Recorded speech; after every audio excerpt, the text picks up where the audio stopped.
गुरुजी, किसी को भगवान को किसी ने देखा ही नहीं है, फिर फोटो कैसे बन जाते हैं? भगवान को किसी ने देखा नहीं है पर फोटो कैसे बन जाते हैं? वाह, क्या सवाल है बच्चे का, तालियां होनी चाहिए। बेटा, भगवान को किसी ने देखा नहीं है पर भगवान कैसे हैं ऐसा लिखा है ना भागवत जी में, कि भगवान के बाल घुंघराले से हैं, आँखें ऐसी हैं, नाक ऐसी हैं, गाल ऐसे हैं, मुंह ऐसा है, अधर ऐसे हैं, होंठ ऐसे हैं, छाती ऐसी है, भुजा। तो जो जैसे चोर पकड़ने के लिए पुलिस क्या करती है, इसका स्केच बनवाती है ना, उसी तरह ठाकुर जी कैसे हैं सब लिखा हुआ है। उसके बाद सब सुन सुन के ठाकुर जी का वैसे ही हुलिया बनाया तो ऐसा बन किया गया। लोगों के दिमाग में जो गलत फहमी वो भी इंशाल्लाह दूर हो जाएंगी, और आपके साथ जो गलत फहमी वो भी इंशाल्लाह दूर हो जाएंगी। कुरान में लिखा है कि उसके जैसा कोई नहीं है, उसके जैसा कोई नहीं है। यही चीज बाइबल में लिखा है, there nothing like unto it in the heaven above, in the earth beneath, in the water beneath the earth. भगवान के जैसा मुमकिन ही नहीं कोई भी चीज, आसमान में हो, धरती पे हो, जमीन पे हो, ना कंकर, ना पत्थर, ना मूर्ति।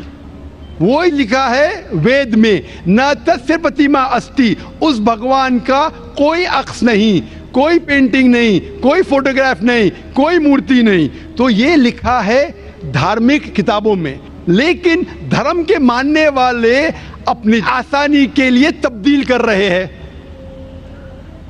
मिसाल के तौर पे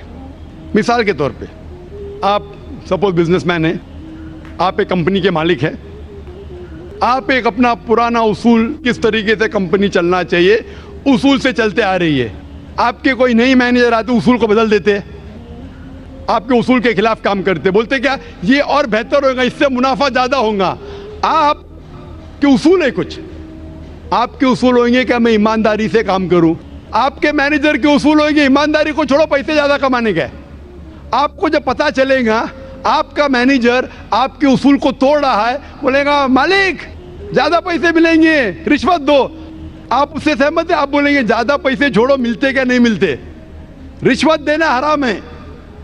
तो इस तरीके से अल्लाह ताला ने बुनियादी बातें कह चुकी है किस तरीके से उस ईश्वर की इबादत करना। अभी इंसान अपनी गलतफहमियों में अल्लाह ताला खुदा ईश्वर की बात छोड़ के खुद के तरीके से इबादत करने लगते हैं, और हम क्या कर रहे, उस अजीम खुदा को गाली देते हैं।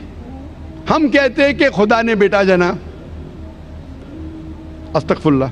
हम खुदा को उस मूर्ति में ले आते हैं, जब लिखा हुआ है श्वेताश्वेतर उपनिषद में, यजुर्वेद में, न तस्य प्रतिमा अस्ति, उस ईश्वर की प्रतिमा नहीं है, हम मूर्ति बनाते हैं। मिसाल के तौर पे अगर मैं किसी को मदद करता हूं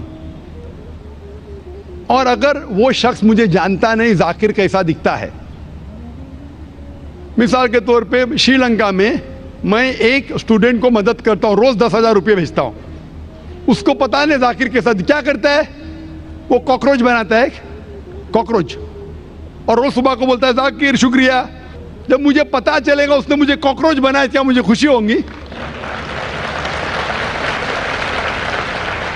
भले वो मुझे कुछ खाली दिल में कहता जाकिर शुक्रिया, काफी है, शुक्रिया नहीं भी कहता था चल जाता था, लेकिन मुझे कॉकरोच बनाया, इंसान से कॉकरोच बनाया। मुझे फर्क पड़े ना पड़े, वो तो बेवकूफ बन रहा है ना, कैसा बेवकूफ इंसान है। मुझे भले फर्क ना पड़ा, मैं दयालु, जान देना मुझे कॉकरोच में क्या फर्क पड़ा, मैं बोलूंगा क्या बेवकूफ इंसान है, क्या बेवकूफ इंसान है कि कॉकरोच के सामने झुक रहा है। तो इसी तरीके से खुदा ने हर मजहबी किताब में दिखाया हुआ है किस तरीके से उसकी इबादत करे, किस तरीके से उसकी बात माने। हम आते हैं और अपने तरीके से सोचने लगते हैं एनर्जी इज गॉड। कहां नहीं लिखा एनर्जी इज गॉड?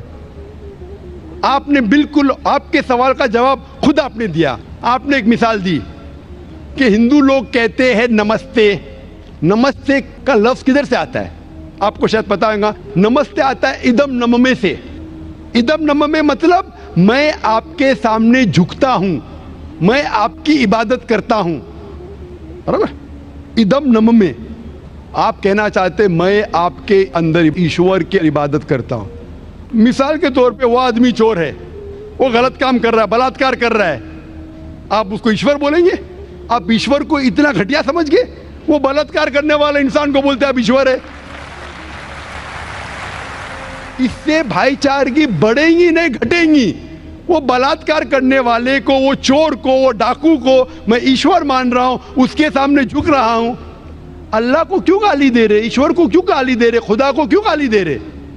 इस्लाम में, इस्लाम की भी आपने मिसाल दी, इस्लाम में हम कहते अस्सलामु अलैकुम। अल्लाह ताला से फरमाते इस इंसान पे सलामती दे। चाहे वो अच्छा इंसान है तो भी सलामती देने की बात अच्छी है, चाहे वो चोर या डाकू हो। मैं बोलूंगा अस्सलामु अलैकुम, मैं कह रहा हूं या अल्लाह, या रब, या खुदा, या ईश्वर, या भगवान, इस डाकू पे रहमत फरमा। कुछ बुरी बात है ना? मैं अल्लाह को गाली दे रहा हूं, उसके लिए दुआ दे रहा हूं कि तू गलत काम छोड़ और सही रास्ते पे आ। अगर मैं उसको खुदा मानूंगा तो खुश हो जाएगा, वो और चोरी करेगा, वो और बलात्कार करेगा। कोई भी धर्म में ये नहीं सिखाता। ये धर्म के मानने वाले अपनी खुद की एजाज करते हैं, इसे कहते हैं इनोवेशन, बिदात। जिस तरीके से खुदा ने सिखाया है कि उसकी इबादत करे, उसी तरीके से हमें करना चाहिए। तब्दीली लाएंगे। हम समझ रहे हैं कि भाईचारा बढ़ेगा, भाईचारा नहीं बढ़ेगा, भाईचारा घटेगा। लेकिन अगर मैं आपसे कहूंगा अवतार सिंह अस्सलामु अलैकुम, मैं अल्लाह से दुआ करता हूं कि आप पे सलामती हो, आप पे अमन हो, आप मुझे बोलो, इससे भाईचारा ज्यादा बढ़ेगा या कहने से भाई मैं आपको ईश्वर मानता हूं और फिर आपकी बात नहीं मानूं मैं? फिर अगर आप मुझे बोलेंगे चलो भाई शराब पीने चलो, चलो भाई लड़की के साथ रात गुजारेंगे, तो मैं क्या बोलूंगा? अरे मेरे भगवान मुझे बुला रहा है। तो ये कहना अस्सलामु अलैकुम मतलब मैं अल्लाह से दुआ करता हूं कि ये इंसान के ऊपर सलामती हो। अच्छा इंसान पे भी सलामती कहना अच्छी बात है, बुरा इंसान पे भी सलामती कहना अच्छी बात है।